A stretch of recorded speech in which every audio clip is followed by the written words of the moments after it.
नेताजी आज किस लिए ज्ञापन दिया गया है? आज हमारे बनारस के पिंडरा ग्राम सभा में किसानों की ज़मीन, खड़ी फसल, गन्ना बोया गया था, मक्का बोया गया था, धान की रुपाई हो चुकी थी।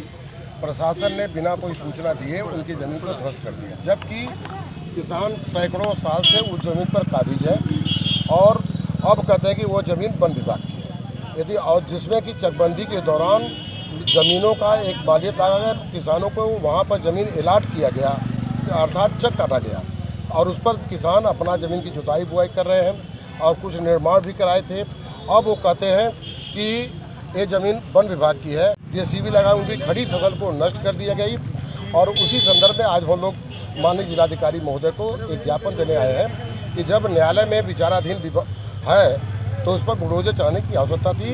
यही उनके संज्ञान में देने के लिए हम लोग क्या आश्वासन मिला?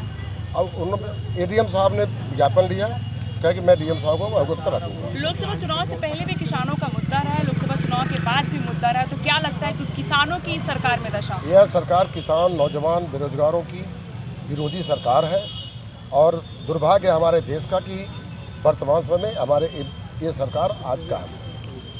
जी बहन जी, मेरा नाम संतोष पटेल है। मैं ग्राम सभा पिंडरा मानापुर का रहने वाला हूँ। हम लोगों का ज़मीन जो है सरकार ज़बरदस्ती अधिग्रहित कर ले रही है, जबकि वो ज़मीन हम लोगों का पर्सनल है।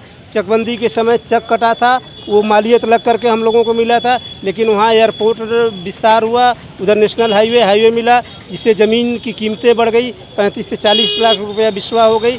इस कीमत को देखते हुए सरकार हम लोगों का ज़मीन से एक झटके में नाम काट करके हटा दिया और अब उसी ज़मीन को ज़बरदस्ती लोग अधिग्रहित कर रहे हैं। बुलडोज़र लगा करके हम लोगों का फार्म वगैरह सब गिरा दिया गया है, जेसीबी लगा करके खड़ी फसल को रौंद दिया गया है। साहब, आपने डीएम को ज्ञापन सौंपा है, तो क्या परिणाम मिला है? उन्होंने उन्होंने कहा कि हम आप लोगों का ज़मीन है, हम उचित कार्रवाई करेंगे। जिन लोगों ने आपका नुकसान किया है उनके खिलाफ कार्रवाई कर उनसे जो है वो आपका जो दाम है वसूल करके आपका रिकवरी करवा के देंगे।